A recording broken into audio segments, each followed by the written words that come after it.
Depuis que nous avons posé en février 2021 jusqu'à ce jour,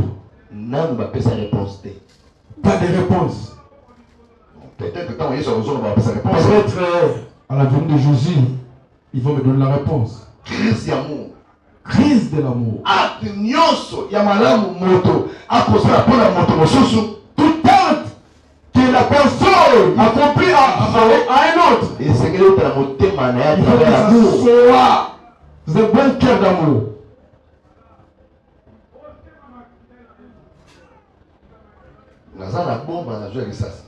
J'étais à Boma, j'ai retourné à Kinshasa.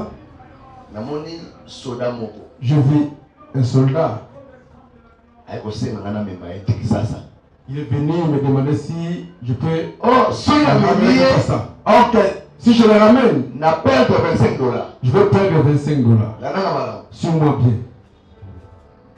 Il y a un garçon qui avait une guitare. Une chose qu'il n'a pas fait à Boma. Il n'a pas tenu, il n'avait même pas l'argent de transport pour rentrer. Il m'a supplié, viens, ramène-moi Kinshasa.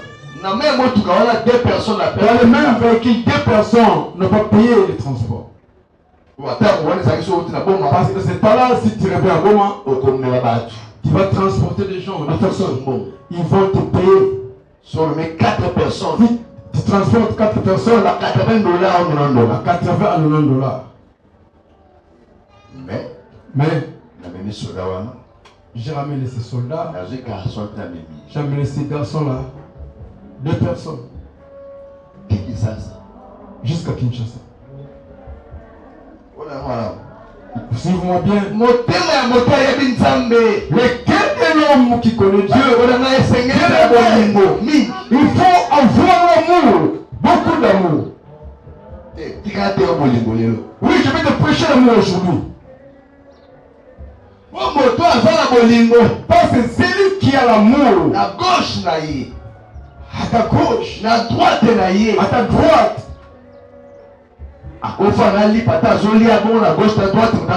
je dis pas, mais à tes côtés, il y a des gens qui ont faim. Non, ça ne se passe pas comme ça. Non.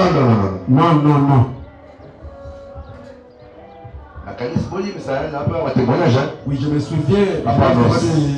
Les témoignages de Papa Nos. J'étais à Boma.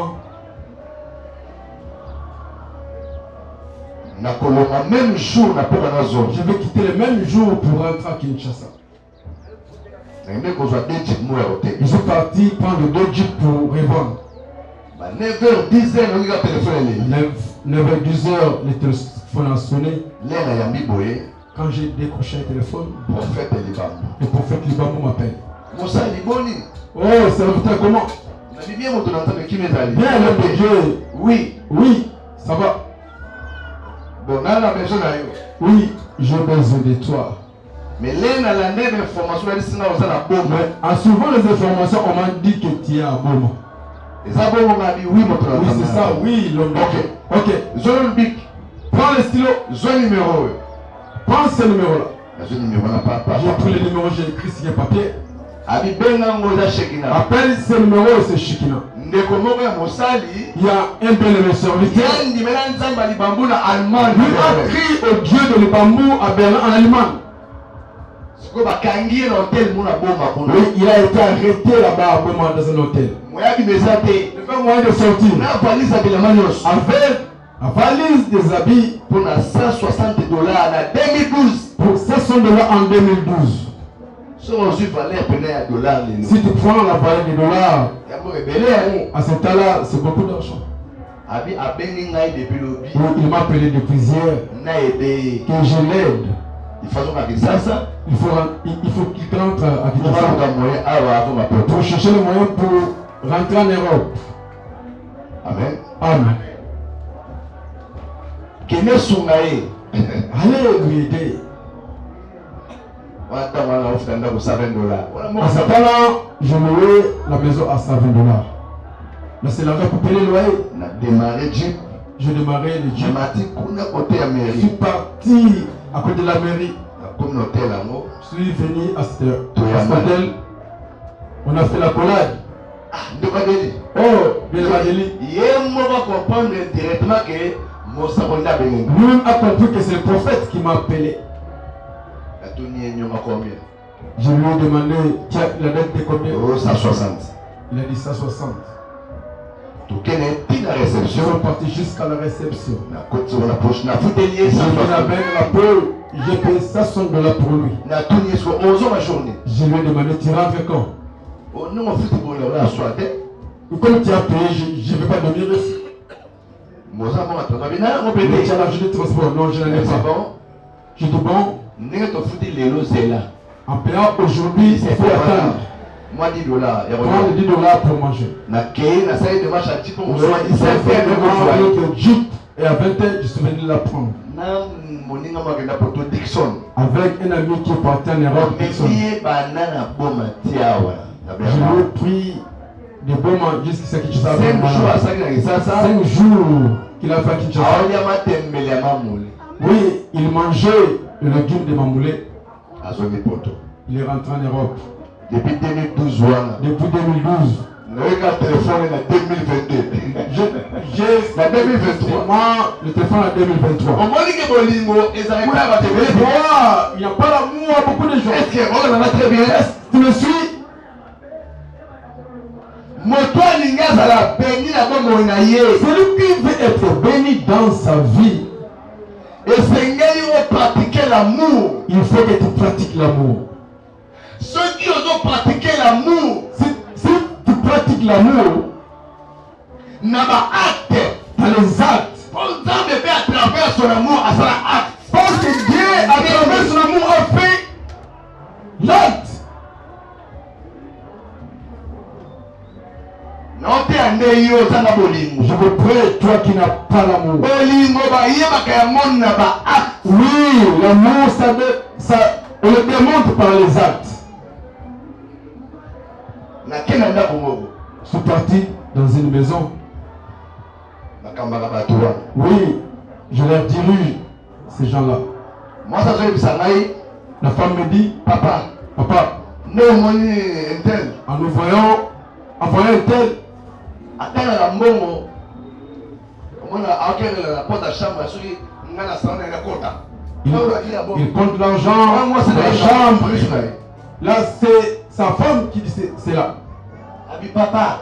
Elle dit, papa, Même même l'argent va donner. Si l'enfant vient demander, il va chasser l'enfant. Je suis resté silencieux. Beaucoup n'ont pas de cœur. Même s'il a l'argent, problème. L'argent à manger, c'est tout un problème.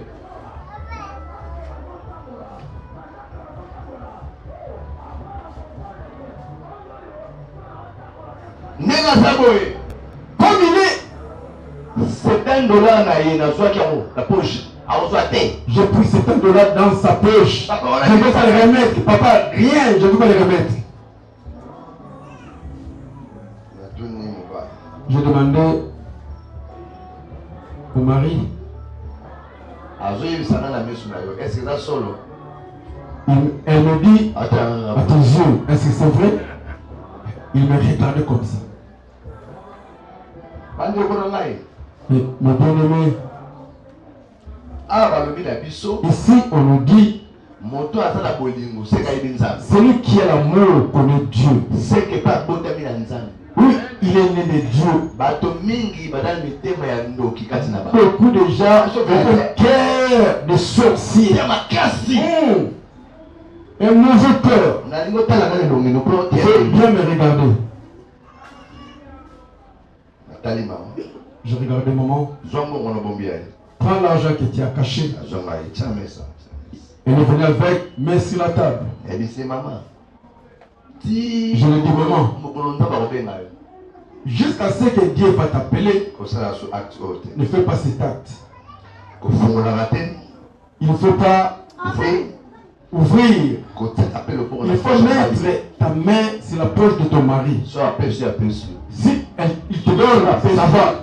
Si elle ne te donne pas, même aux angles à relire, même si tu manques quelque chose à manger, oui. Est-ce que allez, retourne l'argent. Elle a pris l'argent, elle a retourné au mari. C'est papa. Je dis papa, j'ai beaucoup donné à toi, mais toi, même un franc de retour. Dans cet argent, tu peux me donner $10 pour les taxis. $5 pour les taxis. $5 pour manger les hectares. $15. Donne à ta femme.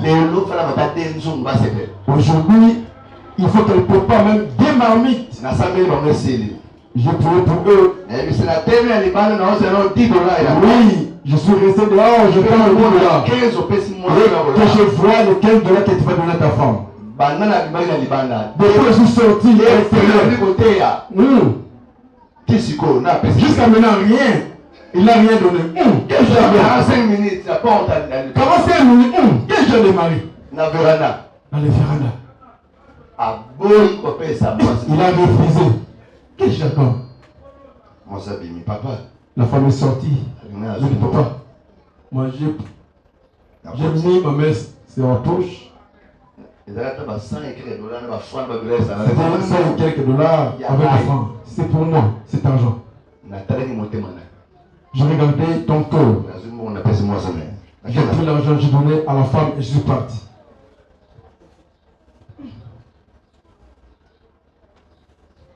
Si tu veux seulement que vous prêchez, Dieu va te bénir, va te bénir. Non, tu seras béni, tu vas manger si tu es avec. Dieu lui-même était égoïste. S'il était égoïste, il fera. Il a voulu que tout le monde lui appartienne et toutes ces choses. Mais il a fait des anges. Il a fait des archanges. Il a fait des chérubins. Il a fait beaucoup d'esprits. Il a créé l'homme. Lorsqu'il a créé l'homme, il a dit à l'homme, donne le nom. Et tout ce que j'ai créé, je vous donne le pouvoir. Donne-moi sur tout. Parce qu'il était égoïste, il avait l'amour. Tu ne connais pas Dieu. Moi, si ma paix, Une mauvaise femme, mon bain m'a paix, un mauvais, ma paix, tu es un mauvais enfant. tu m'as paix, Oui, tu es mauvais. Tu ne connais pas Dieu. Tu n'es pas né de Dieu. parce que Parce que tu n'as pas l'amour. Parce que l'amour c'est lui-même Dieu. Alléluia. Amen. non, il y a du saut. Je vous dis la vérité. Oh mon Dieu. Dans ta maison, même un homme pire trouvé ne partage pas.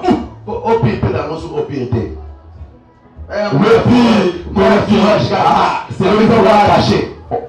On met seulement les cachets. Tu le vois? Je te dis la vérité. Même un sachet d'eau, c'est pas l'eau pure. Cette eau-là, tu ne partages pas. Si un visiteur vient chez toi, tu n'as pas l'amour. C'est l'amour qui a construit le monde. C'est l'amour qui construit les familles. Raison pour laquelle tu vois beaucoup de familles. Oui, avec des troubles. À cause des divisions. À cause des... Parce qu'il n'y a pas l'amour. Je suis notre président en Belgique. Parce qu'il est seulement dit, je tends ma main. Je suis le président du Rwanda. Moi et lui, on va donner ce gars qui est la paix entre. Ok, si la paix entre, c'est que ça sera la fin de la tuerie. Je mets tout le monde à témoin. Les Congolais de sa sorcellerie. Les gens qui veulent que le Congo devienne de la maison. En suivant le président, dans tous ses discours, il a tenu ses paroles. Moi, je suis un homme de paix. Je me souviens un jour en France, il a dit oui, le manque d'amour, c'est ça qui crée la guerre dans le monde. Le jour où le président du monde aura l'amour, oui, le monde ne sera plus dans le désordre.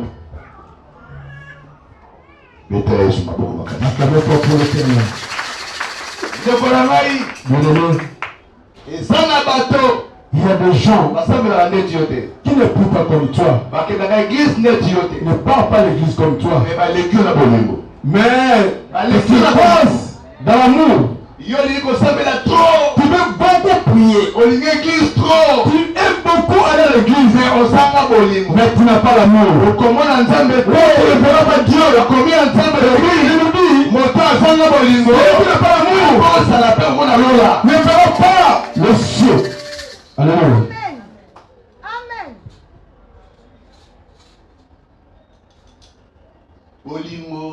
L'amour, ça se montre par les actes. Par les actes. Par les actes. Jean 3,16, tout ce que c'est là. Jean 3,16 et nous allons terminer là-bas. Il faut comprendre que il faut que vous compreniez que la bolingo ça va n'engager. Pas un ça. Ça va n'engager quoi. Donc, tant on malin, mot par mot. Jean 3, verset 16. Jean 3, verset 16.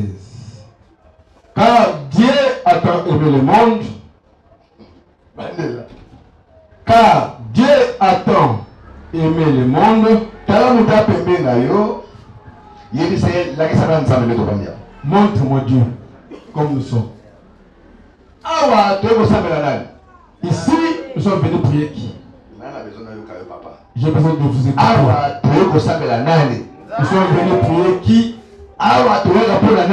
Ici, nous venons pour qui?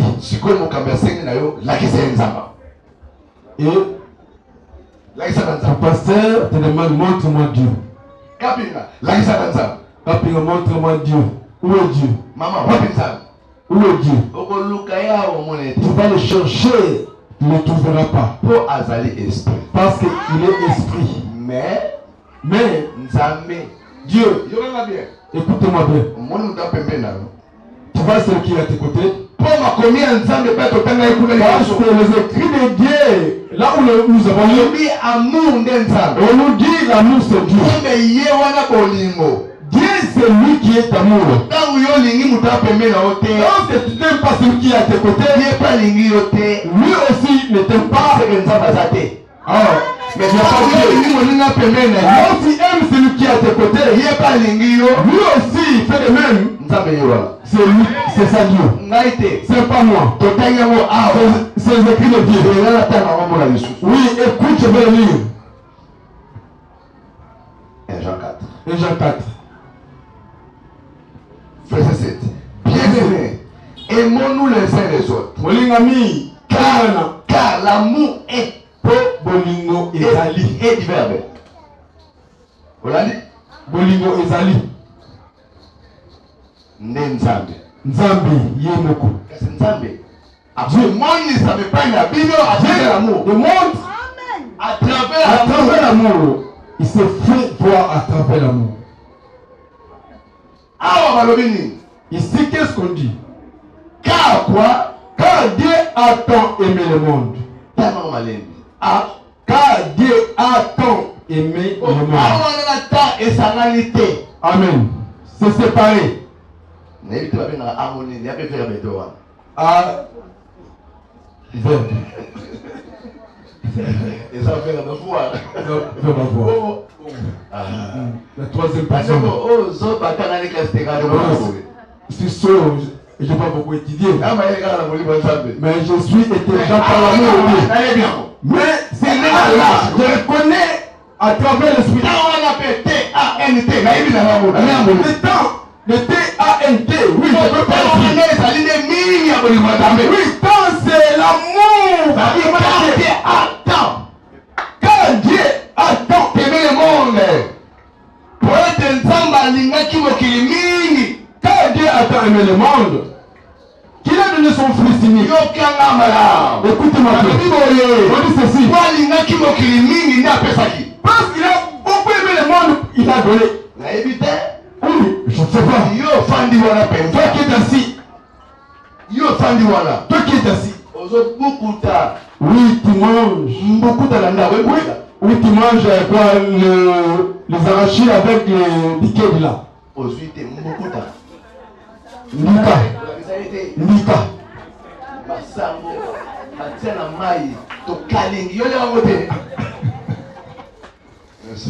Alléluia. Oui, tu manges le maïs. Mais la personne qui te dirige, s'il gêne pour vous parce qu'il a l'amour pour vous, il se réveille la nuit pour prier parce qu'il a l'amour est réciproque. L'amour est réciproque.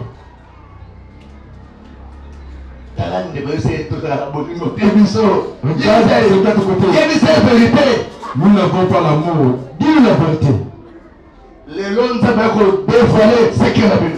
Aujourd'hui, Dieu est venu dévoiler. Il vous a exposé, vous qui manquez l'amour. C'était à cause de l'amour. C'est à cause de l'amour que Dieu a donné son fils unique. Et maman Nana, lorsqu'elle va rentrer à la maison, parce que c'est ma fille.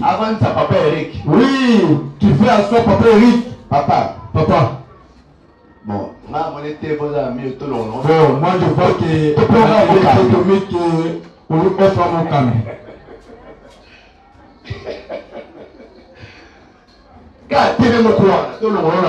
Un seul télé qu'on donne à mon calme, qu'on l'offre à mon calme.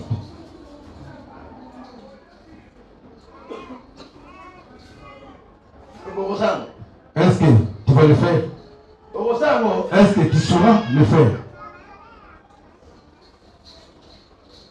Car Dieu attend aimer le monde. Il a donné son fils unique.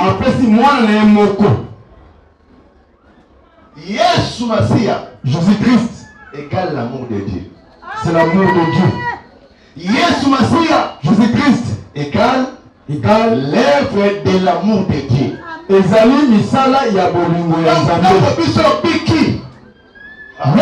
nous vivons, lorsque nous avons la vie, lorsque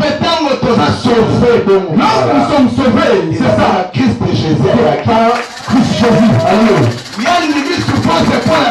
Il a souffert pour nous. Oui, il a été condamné pour nous. Oui, il a tout accepté. Qu'il soit fortement combattu ou frappé. Une personne dans le monde. Oui, il a accepté. Il a accepté sur la croix. Avec les coups. Oui, il va démontrer sa divinité. Il frapper tout le monde. Oui, il a tout accepté. Il s'est sacrifié. Oui, tout cela c'est le fruit de l'amour. Tu sois sauvé aujourd'hui. Pour qu'aujourd'hui, les choses de ta famille, les choses de ce monde, tu manques la force oui, ça promet de l'amour de Dieu. Pour aujourd'hui, que tu pries et tu reçois. Pour qu'aujourd'hui que tu pries, que tu envers. Pour que tu pries aujourd'hui, pour que le malade quitte. Vous apportez de l'amour de Dieu. Alléluia. Parce que Dieu a donné. Mais toi, comme tu es, où est le signe de ton amour? Vers cette église. à travers l'église O. Où est le fruit? Wapi bilembo ya bolingo na yo pour la lingomba. Où est le signe de ton amour? Wapi bilembo ya bolingo na yo. Alléluia. Alléluia. Na lingomba. Tala na oshite. Je vais chuter. Yosa pour sa bénédiction. Tu as besoin de la bénédiction. Bien sûr. Vous tous qui êtes ici. Vous avez encore la paix. Oui, vous attendez que Dieu vous donne. Oui, moi je reconnais bien. En vous, la personne qui a laissé ta maison est venue aujourd'hui pour prier pour le royaume des cieux. Non. Oui, je vais tourner mon regard. La personne qui a laissé sa maison, qui est venue prier aujourd'hui pour le royaume des cieux. Si seulement, mais jamais. Non. Tango là la moki. En dormant et à te réveillant. Là, explique bien. Je vais vous bien expliquer. Oui, je parle pour prouver que Dieu ramène au royaume des cieux. Qui est sujet à ça? Ça veut dire, vous tous, vous avez besoin que Dieu vous aide. Avant que vous le recevez, c'est lui qui va te donner. C'est lui qui va te donner. C'est lui qui va ouvrir. Parce qu'il est l'amour. C'est lui qui vous aide. Parce qu'il vous aime alors. Mais on vous dit, en français, l'amour est réciproque.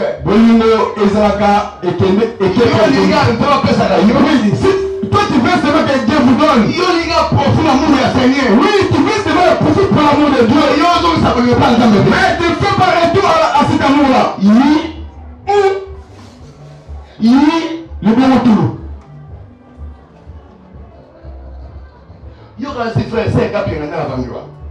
Oh, tu vois c'est comme elle est. Dis-moi, son mari.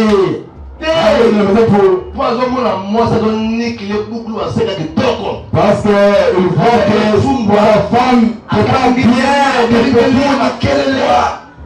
Beaucoup de histoires. Oui.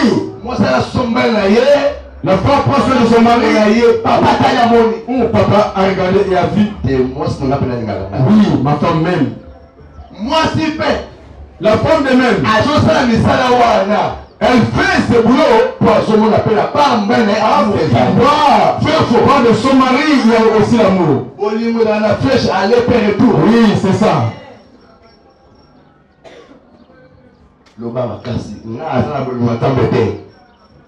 Crie fortement, je ne parle l'amour envers Dieu. Qui osera crier? Que Dieu vous bénisse.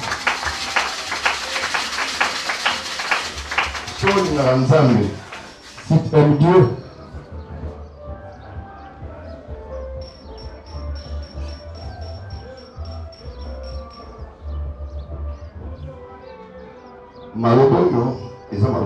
ces paroles, c'est la parole de Dieu.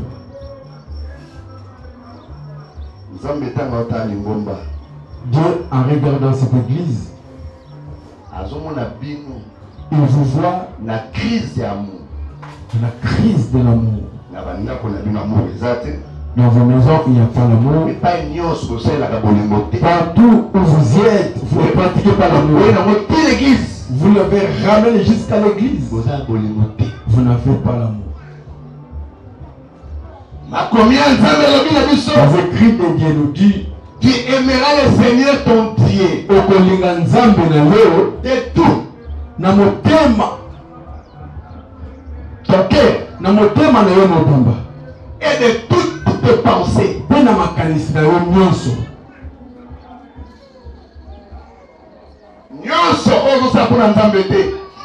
Tout ce que tu ne fais pas pour Dieu, tu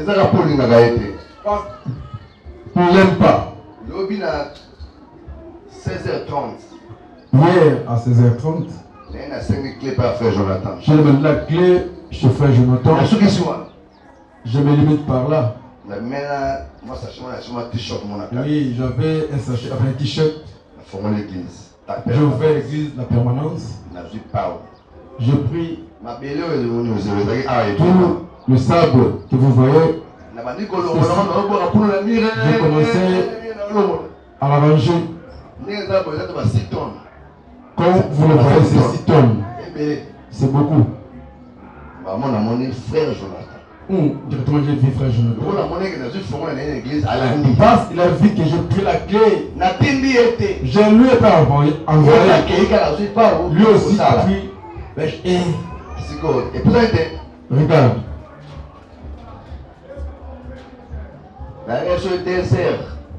C'est dormi à 2 heures.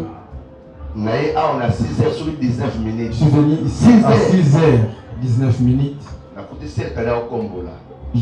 Je vais cette année en train de balayer. Je fais sortir 95% des choses. Oui, j'ai commencé à étaler.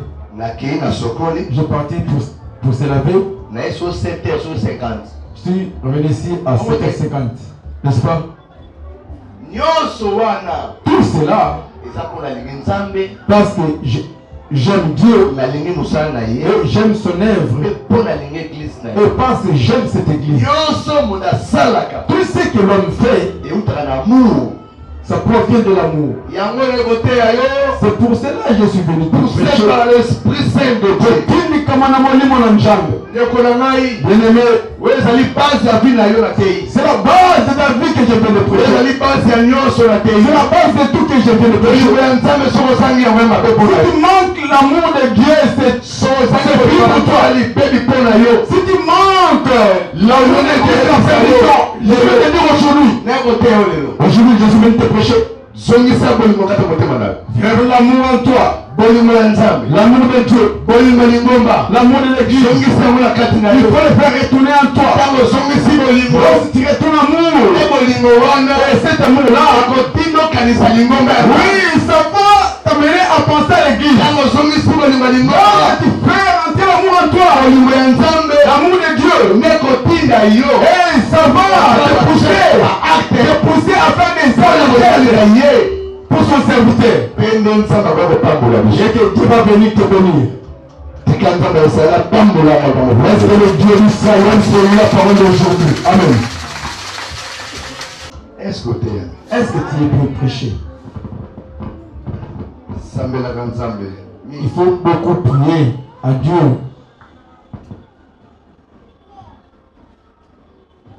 Il te donne un cœur d'amour. C'est vrai mon gars. Il y a un vieux député qui est mort.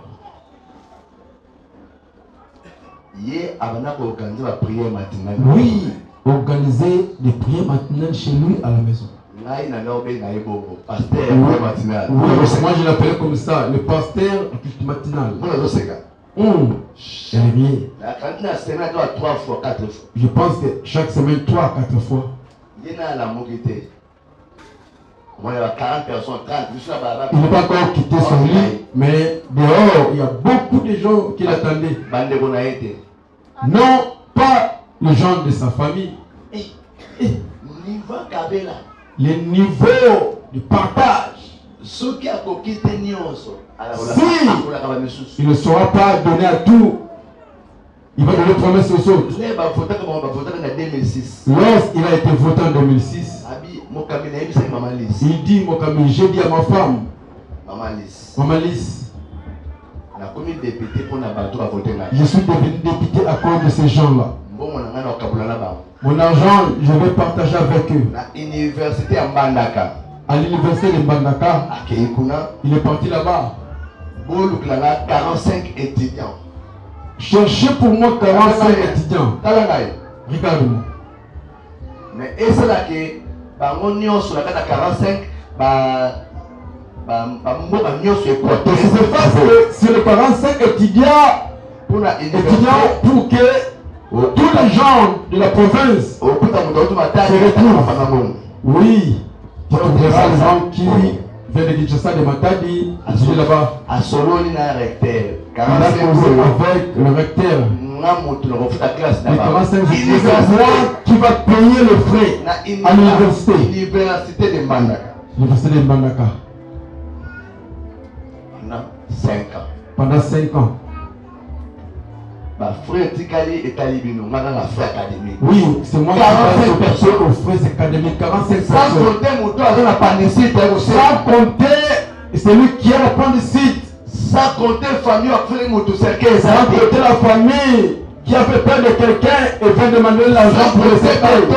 Sans compter les gens qui vont quitter Kinshasa pour rentrer en Mbandaka. Le jour où il est mort. C'est terrible. Je vous ai prêché l'autre fois. Le dernier jour de ta vie. Oui, les choses qui vont passer le jour de ta mort, il faut les préparer aujourd'hui. On va faire sortir son corps à la morgue et aller au palais du peuple. Et après il atterrit au palais du PPRD. Après il rentre au morgue. Et le lendemain ça part de l'Équateur. Les jours où on a fait sortir son corps au morgue,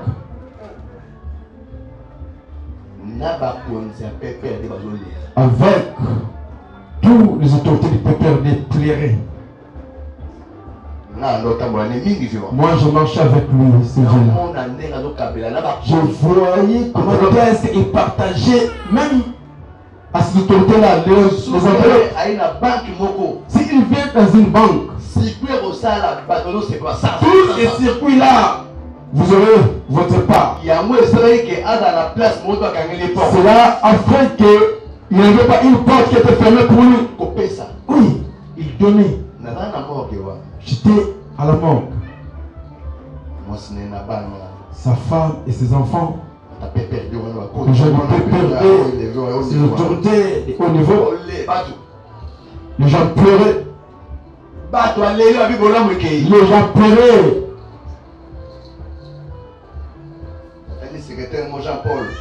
Je regardais le secrétaire Jean-Paul. Oui. Ses yeux a gonflé. Oui, il perd, il n'y a plus de travail. Les niveaux où les gens ont pleuré cet homme-là. Cinquantenaire, plein des autres. Chacun a son témoignage. Oui, un bon homme. Mais il ne connaît pas Dieu comme toi. Il ne partait pas l'église comme toi. Les choses que je viens te prêcher, il faut bien les retenir. Que Dieu te garde. Que Dieu te regarde par les actes d'amour. Si tu aimes Dieu, tu ne verras pas son église être très sale. Mettez-vous debout. Si c'est parole de Dieu et il t'a touché, mets-toi debout. Car Dieu attend tes mélanges. Wana Nzambe alingaki mosuli. Téléma.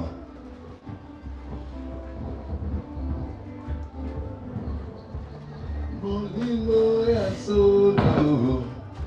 Kalamisu. Ezali katina Yesu. Bolingo ya solo. Ezali katina Yesu. Moninga ya solo tolingana. Tolingana katina Yesu.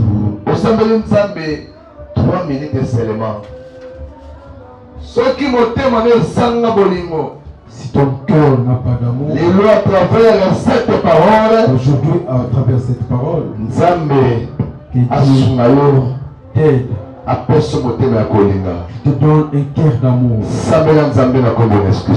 On a passé la chose. Nzambe, commissaire de l'immense soukati na biso. tosangi na biso nzambe besanga susu bolingo mpo na kasi nzambe na cause ya maloba na yo Seigneur. bolingo Yawe tia lisusu bolingo kati na biso motema mpenza ya bolingo nzambe tosengaki amour Seigneur ya Jésus. motema ya kotalisa bolingo Yawe yolo wakapamba te l'Éternel notre Dieu. motema wana yawe ya bolingo Yawe yolo wakapamba te l'Éternel.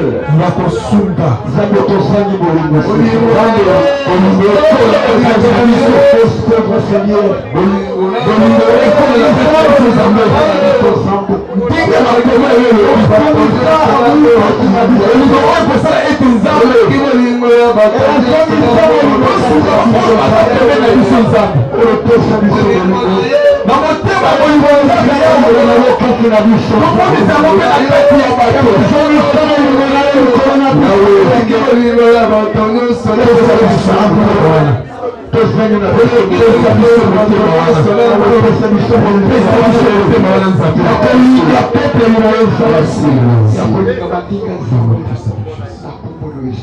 nzambe ya lola nzambe ya bolingo ngai mosali na yo natelemaki kaka lokola simple instrument na yo pour na transmettre parole yo pesiki pour na peuple oyo. Yes. Base ya vie na biso kozala sauvé ezalaki mpo olingaki mokili. Amen. Nde otindaki Yesu Kristo. Kolo nasengi oenseigner peuple oyo l'amour. Enseigner bango l'amour des uns aux autres, Yahweh. Enseigner bango l'amour envers l'homme de Dieu. Enseigner bango l'amour envers l'église. Enseigner bango l'amour envers notre Dieu qui est notre sauveur. Seigneur, nasengi molimo na yo oya teyaka biso, oya lomelaka biso, oya simbaka mitema, oya azotushe mitema, oya azofandisa mabala kati ya moto. Nzambe afandisa parole oyo. Kolo bandeko na ngai bapratike maloba oyo ya bolingo kati na bango po ete na nsima bamona nkembo na Nzambe. Na ndimi moko na moko ayoki mongongo na yo. Na ndimi moko na moko azwi part epai na yo à travers prédication oyo. Na pamboli yo na kombo ya nguya ya Yesu Kristo ya Nazareth. Amen. Ufandi kola pamboli biso tobetenge maboko makasi.